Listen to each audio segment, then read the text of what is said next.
Hey everyone, how's it going? I'm back. I know I haven't been around the channel for a little bit, but I'm back, and today's video is for the Americans out there. By Americans, I mean people living in the United States or from the United States, um, because I want to talk about American politics. As y'all probably know, I really hope you do know, we have a presidential election coming up in about a month. Right now, it's Friday, October 4th, 2024. And yeah, right at the beginning of November, we'll be having voting going on for not only president, but a bunch of offices on the federal and state level. Um, and as a result, politics has come to the forefront of our lives again. I feel like this always happens in America that, for most of our lives, politics aren't really present. And then about a year before a presidential election, we start to realize, oh, yeah, we do have a president and Congress and stuff, and they do things. Um, Anyway, so there's a lot of political debates going on. I've been pretty geared into that stuff, and I've been watching the presidential debates, and now being less than a month out from when voting begins, and actually me being someone who lives abroad, I've already started voting. I received my ballot electronically, and I'm working on sending that back to vote in the election. Um, Obviously, there's a lot to think about. There's a lot of issues to consider, and today I wanted to touch on one specifically, which is the issue of immigration. It's a primary issue in this year's election. It's been a primary issue for quite a few elections, and being someone who technically is an immigrant, or not technically, I am an immigrant in another country. It's something that I think I can give a different perspective on that a lot of Americans are not looking at, because I think that the immigration debate in America is pretty broken, and it's not focused on the right things, the way that things currently stand. Because, well, from one side of things, it's considered to be a Republican issue. That's to say that the Republicans are considered to be very strong in terms of immigration, and Democrats are considered to be on the back foot. That's, as opposed to other issues like gun control or abortion, where Democrats are considered to be one of their issues that they're strong with. The American people tend to agree with them, and Republicans are kind of caught scrambling of, all right, what do we say? You know, um, so it's considered a Republican issue. And the result has turned into Republicans having a very strong stance on it, specifically Trump, that has come out with, a quite harsh and, I would argue, racist rhetoric, versus Democrats whose rhetoric has really also been very poor and not specific whatsoever on what they actually want to do.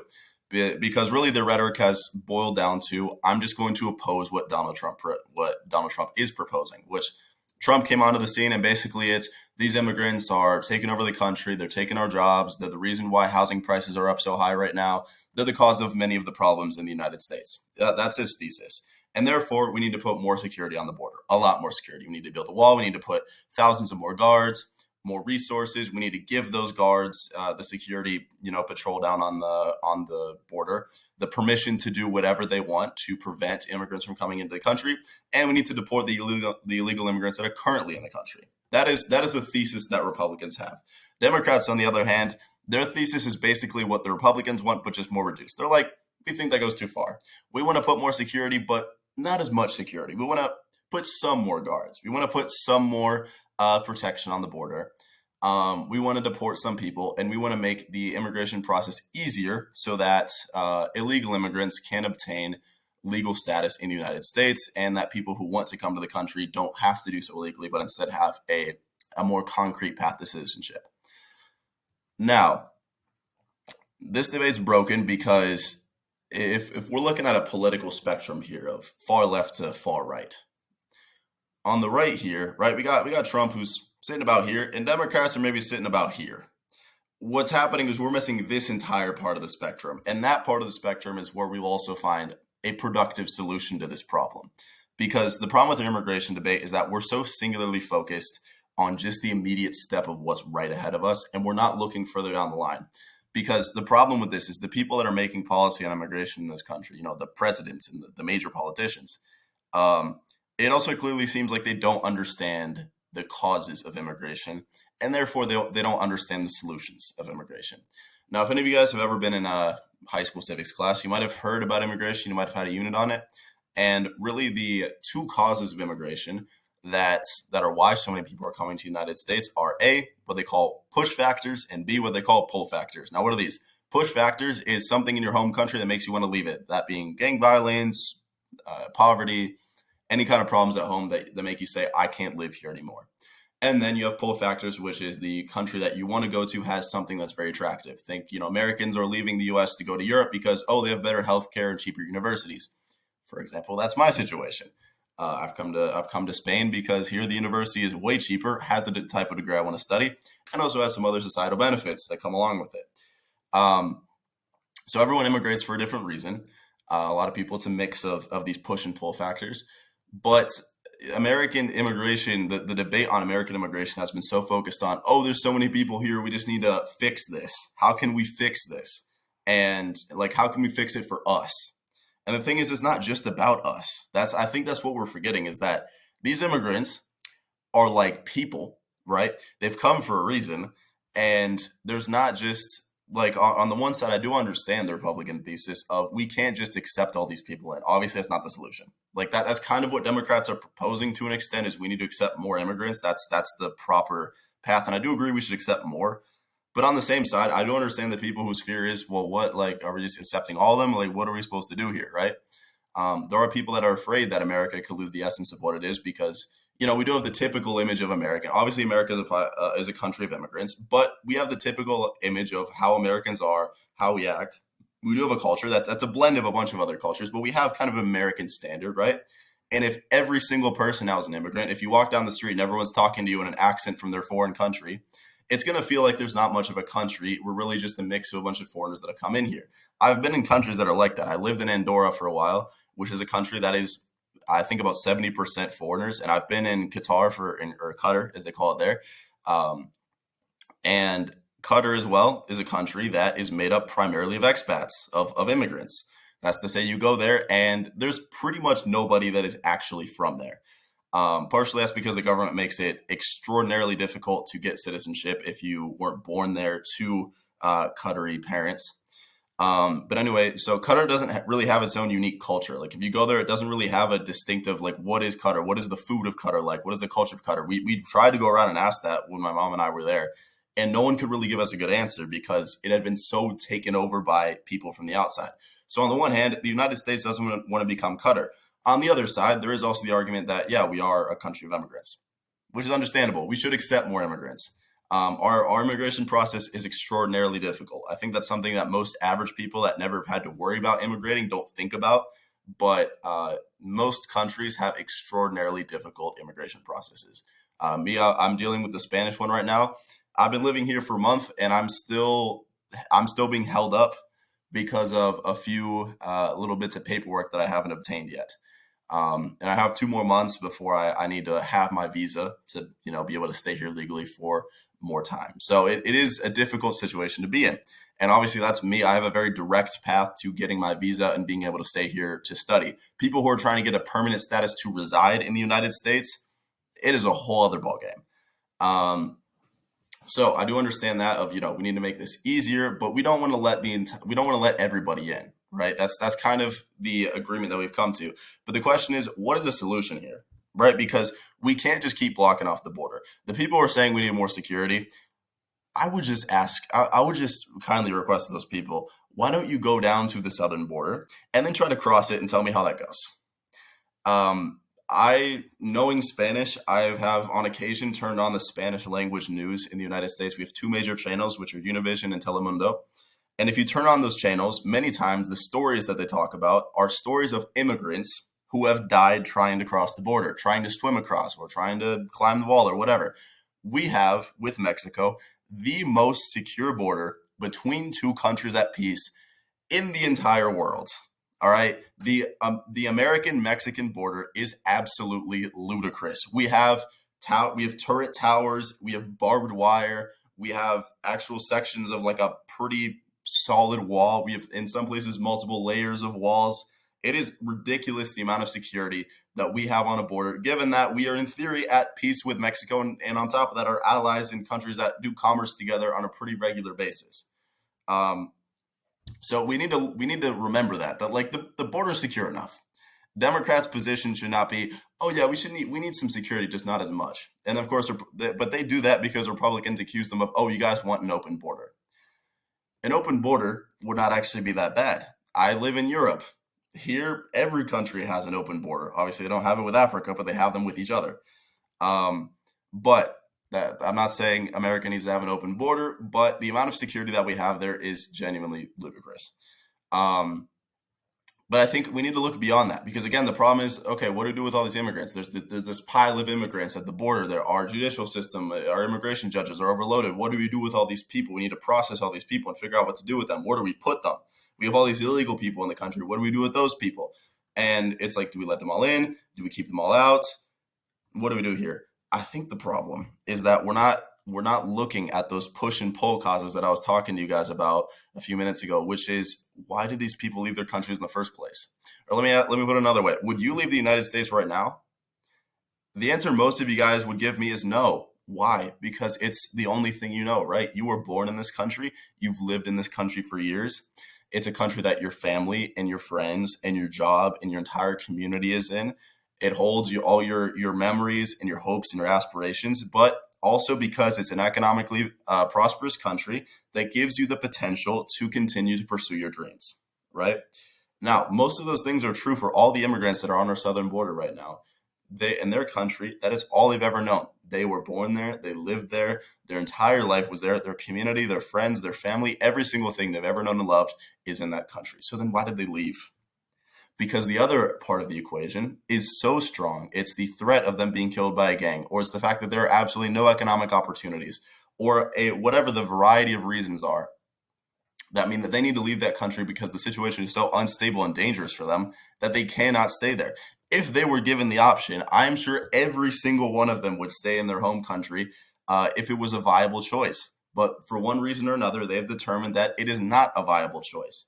And why is that? Because most of these countries are politically unstable and not economically prosperous. That's why we have so many people coming in caravans and waiting at the border, because the actual process of trying to come to the United States is an absolute, it's ridiculous. It is so long and grueling. It is a genuine ultra marathon of decades of waiting. Not only that, but crossing through a lethal jungle in Panama, for example, going through the Mexican desert, then waiting at the border if you try to cross illegally, when then you're dealing with all the guards and extremely excessive security that we have there. So all the people trying to come to the United States, they're coming because they legitimately don't have any other option. And that's because their countries are so screwed up. And why are their countries so screwed up? Mainly because of what the United States did in the past. We screwed up those countries with the fact that we were trying to combat socialism in many cases. We were afraid of socialist governments taking hold in those countries, like what happened in Cuba, for instance. A socialist government took hold there, and then we had the Cuban nuclear crisis, the Cuban Missile Crisis. Sorry. So if we let the socialist governments take hold, we were afraid that those things would keep happening. So we sent agents there, either the CIA or army or through diplomatic means, whatever was necessary to destabilize those socialist governments. But what was the result? We also destabilized the economies, and we left damage that those countries are still dealing with today. Now, that's not the only reason. U.S. intervention is not the only reason behind this. For example, Venezuela is in problems mainly because of what they themselves did and because of the drop in oil prices. But that's to say, these countries are in difficult situations in large part because of the United States. And so that's creating enormous push factors, things that are pushing people out of those countries and anywhere else. Especially if you live in the Spanish-speaking world, you know that there's two major types of immigrants that you could find pretty much in every single country, which are Argentine immigrants and Venezuelan immigrants. Even other parts of Latin America are in crisis because of the number of Venezuelan immigrants, because of how many problems the Venezuelan government and Venezuela as a country has been having. And I think that the United States, when only focusing on ourselves and only thinking about what are we going to do with these people that are on our doorstep, it's because we need to look at the source of the problem. I remember in 2020, Julian Castro, I think, was the only candidate who really talked about this. He talked about a new Marshall Plan, which the old Marshall Plan, obviously what we did was we funded Europe to help them recover from the Second World War. And that's because otherwise they would have been, and they were at that point, in a difficult economic situation. And we had the economic power to help them. And right now we're facing the exact same thing with Latin America. That's all these people coming into the country are creating a crisis in a way. They're creating a difficult situation. And why is that? Because their countries are unlivable for many of them. Not for all of them. I mean, there's hundreds of millions of people in Mexico and all throughout South America and Central America and all over the place. So clearly it's not unlivable for all of them. But there are places that have far fewer opportunities than a country like the United States. And the solution, of course, is not let all of them in, because then we become the United States of Latin America. But the solution is also not to block all of them out and just say, well, it's their problem, leave them in Mexico, because that's obviously not going to work. For as many walls as we put there, for as many administrative stops as we put, people are going to keep coming. And also, that is not what the values of the United States are. The ideal case scenario for the United States is anyone who wants to immigrate here can, and we have a stable enough Latin America that we don't need to worry about us being overwhelmed by immigrants. There's only people coming that is a reasonable amount of people, and we're able to process those people in a calm and organized manner. But what does that mean? That Latin America needs to be a safe and stable place for people to live. And that can be done with our help. That's something that I think the U.S. needs to look for. Obviously, it's a major investment, but it's an investment that is going to pay off in the long term, because then we can spend less on immigration and defending our border because we no longer need to. If Mexico was a stable country, think about it. If the trafficking of drugs and guns and all of that we hear about so much in the debates, that, all the fentanyl that's coming up from Mexico. If Mexico had a stable government that could defeat those gangs, we would not have to worry about that. That is a direct result of the poverty and corruption and instability in Mexico, the same as it is throughout the entire rest of Latin America and South America. So I think if we were able to look at that, take a look at, all right, what are the points here, the real instability that's creating these problems? The same with Venezuela.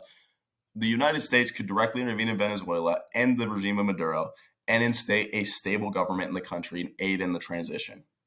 And that would mean that the flux of Venezuelan immigrants that are flowing out of the country into its neighboring countries, into Colombia, into Brazil, also the United States, also into Spain, that could go away. And all those Venezuelans that have spent so long in exile from their own homeland that the only thing they want to do is go home, will be able to go home.